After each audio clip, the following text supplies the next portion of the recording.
Assalamualaikum warahmatullahi wabarakatuh. Profesional muda, bergabung lagi bersama saya, Gatot Widayanto. Kali ini saya ingin berbagi mengenai sebuah kisah nyata yang terjadi di tahun 1987 tepatnya, dan kisah ini dibukukan dalam salah satu episode dalam buku The Power of Habit, karangan Charles Duhigg. Ya, jadi kita akan membahas ini kisahnya kisah nyata. Semoga ini bisa menyemangati kita karena ada konsep perubahan yang ada di dalam kisah ini. Dalam buku ini disebutkan bahwa kisah ini diberi tajuk sebagai The Habit of Excellence. Jadi ini merupakan kekuatan kebiasaan yang merubah organisasi secara keseluruhan dari perusahaan yang namanya Alcoa. Kita akan lihat bagaimana kisahnya dimulai. Jadi pada tahun 1987 itu, bulan Oktober, semua investor dan analis dari Wall Street atas undangan Alcoa berkumpul di sebuah hotel mewah di Manhattan. Di antara hadirin telah berinvestasi di Alcoa, mungkin jutaan dolar di saham Alcoa, dan juga sempat menikmati pengembalian atau return yang stabil di dalam perusahaan itu. Jadi mereka bisa dikatakan investor-investor yang sudah big bucks gitu ya, jadi menanamkan sahamnya begitu besar di Alcoa. Memang dalam setahun terakhir belakangan sebelum tahun 87 itu investor kecewa karena Alcoa telah salah dalam ekspansi produk baru, pesaing merebut pelanggan dan profit Alcoa terus-menerus tergerus. Ada perasaan lega ketika Dewan Komisaris Alcoa itu mengumumkan sudah waktunya untuk new CEO, kepemimpinan baru. Namun sayangnya begitu diumumkan, CEO itu ternyata namanya tidak begitu dikenal dan banyak yang kecewa. Ya, namanya Paul O'Neill. Ya, dia bekas seorang birokrat. Jadi bukan seorang yang diketahui sebagai industrialis atau seorang bisnismen, bukan. Jadi dia adalah birokrat. Orang di Wall Street belum mengenal namanya. Saat Alcoa menjadwalkan pertemuan ini pun banyak yang ragu, banyak yang meragukan dengan pertemuan ini. Karena kok aneh, Alcoa atau Dewan Komisaris menunjuk Paul O'Neill sebagai CEO yang namanya sama sekali tidak dikenal. Nah, pada saat pertemuan itu, di Oktober 87 itu, si O'Neill ini naik panggung dengan senyum hangat dan kelihatan percaya diri. Ya, dia menaiki tangga dengan kepercayaan diri yang tinggi sekali. Seperti biasanya perusahaan publik melakukan seperti ini kepada para analis biasanya ya, atau di sini Wall Street. Dia memulai percakapannya dengan sangat meyakinkan, dengan mengatakan, kata-katanya dia seperti ini, saya ingin berbicara dengan Anda tentang keselamatan pekerja. Setiap tahun, banyak pekerja Alcoa terluka parah sehingga kehilangan 1 hari kerja. Saya berniat menjadikan Alcoa perusahaan paling safe di Amerika. Jadi dia menekankan itu penting sekali. Yang terjadi kemudian adalah hadirin semua sunyi senyap, bingung. Kenapa bingung? Karena biasanya yang namanya rapat pemegang saham atau pertemuan dengan Wall Street ini, CEO mengumumkan tentang kinerja perusahaan, biasanya keuangan, mulai dengan pengantar, merefleksikan diri, lalu berjanji meningkatkan laba. Itu hampir bisa dikatakan standar. Di Indonesia pun seperti itu. Kemudian biasanya juga pidato diakhiri dengan untaian kata-kata manis yang biasa disebut dengan business facts, ya, misalnya sinergi, right sizing, competition, ya, itu kata-kata yang bagus sekali. Kemudian hadirin pulang dengan perasaan yakin dengan CEO baru itu. Biasanya seperti itu, karena dijanjikan profitnya mungkin naik 10%, 20% gitu ya. Jadi mereka merasa terhibur dengan adanya presentasi dari CEO. Kemudian si O'Neill ini melanjutkan lagi. kata-katanya. Jadi saya quote aja kata-katanya dari buku ini. Sekarang sebelum saya melangkah lebih jauh, saya ingin menunjukkan safety keluar dari ruangan ini. Ada beberapa pintu di belakang sana, dan jika terjadi kebakaran, Anda bisa menuju sebelah pintu yang sebelah kiri saya, yang ada tulisan fire exit. Anda harus berjalan tenang, turun tangga ke lobi, dan meninggalkan gedung. Itu kata-katanya O'Neill. Apa yang terjadi? Sunyi. Semua orang bingung, saling menatap, pandang satu sama lain. Satu-satunya suara yang terdengar adalah suara lalu lintas yang terdengar dari luar gedung. Kebayang, ini gedung di sebuah hotel mewah, tapi suara lalu lintas kedengaran, saking sunyinya. Karena orang begitu kaget, kagetnya bukan karena terpesona. Ini kok CEO seperti ini? Ya, jadi mereka sangat kecewa dengan kondisi Alcoa yang sudah terpuruk. Kebayang ya teman-teman kalau ada perusahaan yang sudah lama terpuruk gitu ya, beberapa tahun, 3 tahun terakhir terpuruk, pasti mereka berharap adanya sesuatu yang namanya turnaround. Dan biasanya high profile CEO yang di hire, yang direkrut. Nah ini kok malah bekas birokrat gitu, dia bisa apa? Belum ada track record, belum ada pengalaman yang mumpuni untuk memimpin Alcoa yang saat itu sedang terpuruk. Orang-orang pada bingung, kok yang diomongin keamanan, yang diomongin fire exit, pintu sebelah belakang sana, atau di kanan saya, atau kiri saya, apa ini semua lelucon? Ya, jadi orang-orang Wall Street tadi yang biasanya pinter-pinter ya, mereka analis gitu, mereka benar-benar bingung. Namun di tengah kebingungan itu ada juga seorang yang mengangkat tangan bertanya mengenai inventory. Kemudian juga ada yang lain lagi bertanya tentang rasio modal perusahaan. Jadi biasa ada Q&A, tanya jawab. Setelah beberapa pertanyaan biasanya dicatat oleh penulis, si O'Neill naik panggung lagi. Dia menjawabnya, kata-katanya seperti ini. Aku tidak yakin Anda mendengarkan. Jika Anda ingin mengerti, Anda perlu melihat angka keselamatan kerja kami. Jika kita menurunkan tingkat kecelakaan itu, luar biasa sekali. Coba Anda bilang ya, dia sekali mengatakan mengenai safety, ada orang menanyakan tentang inventory, mengenai capital, ya dia nggak mau jawab. Dan dia bahkan mengatakan bahwa yang tanya itu salah. Berani sekali. Ya, jadi dia memang, ya mungkin terserah, mungkin Anda pikir, kok nggak punya empati ya, tidak, jawabannya nggak nyambung gitu antara yang ditanyakan dengan jawaban gitu. Tapi dia kekeh bahwa yang dia ingin perbaiki adalah masalah keselamatan kerja di Alcoa.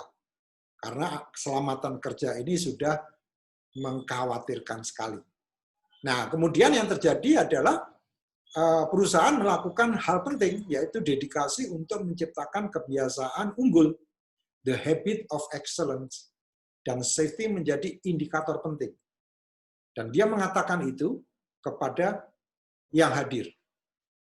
Kami membuat kemajuan dalam mengubah kebiasaan kami di seluruh institusi. Apa yang Anda bisa bantah dari pernyataan saya ini? Jadi dia menantang kepada para investor itu. Sunyi, nggak ada pertanyaan lagi, para investor berhamburan keluar, begitu presentasi selesai, ya, terus ada yang ke lobby, ada yang mencari telepon umum, waktu itu handphone belum ada ya, belum ada, tahun 87. Jadi ada yang ke telepon umum dan menelpon beberapa klien mereka. Bahkan ada yang menelpon sampai 20 kliennya mereka, jadi mereka biasanya mewakili klien yang pegang saham itu. Dan salah satu mengaku kepada salah satu wartawan gitu, dia berkata bahwa ini Dewan ini menempatkan seorang hippie yang gila yang akan membunuh perusahaan. Kemudian juga ada yang mengatakan, saya telah merekomendasikan klien saya menjual saham mereka segera karena nih Alcoa semakin berantakan dan menyuruh mereka pokoknya segera bertindak untuk menjual. Jadi kalau di istilah di saham itu kan buy gitu, hold, sell gitu ya. Jadi suruh jual semua. Dan menurut mereka itu adalah nasihat terburuk yang pernah ia berikan kepada kliennya. Dia nggak pernah memberikan kliennya buru-buru jual gitu, nggak pernah. Gitu. Jadi ini baru pertama kali. Namun teman-teman sekalian, profesional muda, Alcoa tetap berjalan dengan kritikan seperti itu. Mungkin juga banyak yang menjual sahamnya. Setahun kemudian setelah pidato O'Neill tadi, jadi bulan Oktober tahun 88, laba Alcoa mencapai rekor tertinggi. Dan saat O'Neill pensiun di tahun 2000, ya, jadi 13 tahun ya, laba bersih Alcoa 5 kali lebih besar dari sebelum dia menjabat sebagai CEO. Kapitalisasi pasar meningkat sebesar 27 miliar dolar. Bukan juta ya, miliar dolar. 27 billion dolar. Jadi setelah dia keluar itu, jadi tahun 2000, 13 tahun kemudian, itu laba bersihnya 5 kali lebih besar, dan kapitalisasi pasar, market size-nya itu menjadi, market cap-nya menjadi 27 miliar dolar. Seorang yang menginvestasikan 1 juta dolar di Alcoa, pada hari saat O'Neill direkrut menjadi CEO, mendapatkan 1 juta dolar lagi dalam bentuk dividen ketika O'Neill pensiun. Jadi artinya 2 kali lipat ya, dia sudah dapat 1 jutanya nggak hilang, bahkan nilai sahamnya 5 kali lebih besar. Jadi kalau katakanlah sekarang nilai sahamnya 10, pada saat si O'Neill ini pensiun menjadi 50. Udah gitu dia dapetin dividen sama dengan yang diinvestasikan 10 dolar tadi. Ya, jadi kebayang ini keuntungannya pemegang saham luar biasa. Pertumbuhan itu disertai dengan Alcoa menjadi salah satu perusahaan paling aman di dunia, paling safe. Ya, jadi keselamatan kerjanya paling bagus tuh Alcoa di dunia. Salah satunya adalah Alcoa.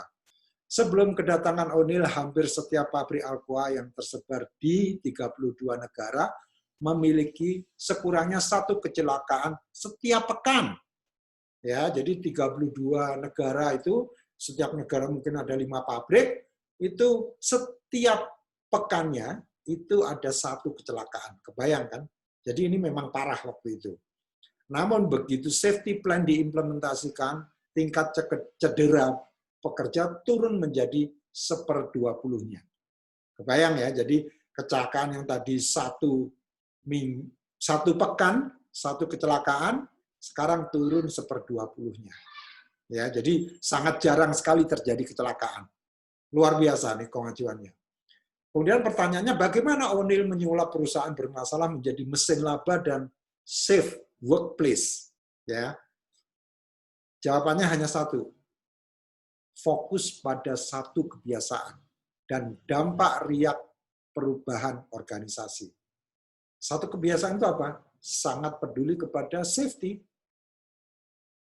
Artinya, safety menjadi yang pertama, yang kebiasaan apapun semua merujuk kepada keselamatan kerja. Karena mereka sudah hitung, 1 hari celaka itu berapa hari akan kehilangan produksi dan akhirnya penjualan. Ini yang menarik statementnya dia, saya ambil dari buku ini. Dia mengatakan, tapi saya tidak bisa meminta orang untuk berubah. Bukan itu cara otak bekerja, jadi saya memutuskan untuk fokus pada 1 hal penting yang akan menyebar ke seluruh perusahaan. Itu kata dia. Artinya apa? Dia yakin bahwa orang itu berubah bukan karena disuruh berubah, tapi harus ada prioritas apa, perilaku apa yang harus kita tanamkan yang baru. O'Neill percaya beberapa kebiasaan memiliki kekuatan dan reaksi berantai. Jadi ripple effect-nya itu kemana-mana. Akan mengubah kebiasaan lain yang buruk. Dan ketika bergerak melalui suatu organisasi akan menjadi suatu gerakan menyeluruh di dalam organisasi itu. Alcoa. Dia menyebutnya, si Charles Duhigg ini menyebutnya sebagai keystone habits.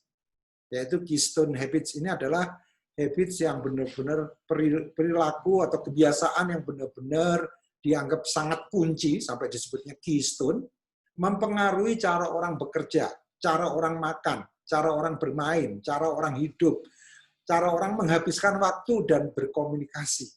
Ya, jadi hanya fokus pada safety itu dampaknya kemana-mana. Keystone habits menurut dia, Charles ini, seiring waktu mengubah segalanya. Dan kita bisa lihat dari kasusnya Alcoa tadi. Kesuksesan tidak tergantung pada setiap orang melakukan hal yang benar, tetapi bergantung pada identifikasi prioritas utama dan membuatnya menjadi poros perubahan yang kuat. O'Neill memahami ini, Alcoa adalah safety, bukan lainnya. Karena kualitas produknya bagus, tapi safety-nya buruk. Kemudian ia terjemahkan ke dalam proses dan tata kerja unggul hingga terbangun habit of excellence yang dikokohkan sebagai keystone habit. Jadi kuncinya adalah habit of excellence. Baik, saya rangkum 3 hal. Pertama, 3 hal ini tentang perubahan semuanya. Dan mengapa saya tertarik? Karena ini mengenai perubahan.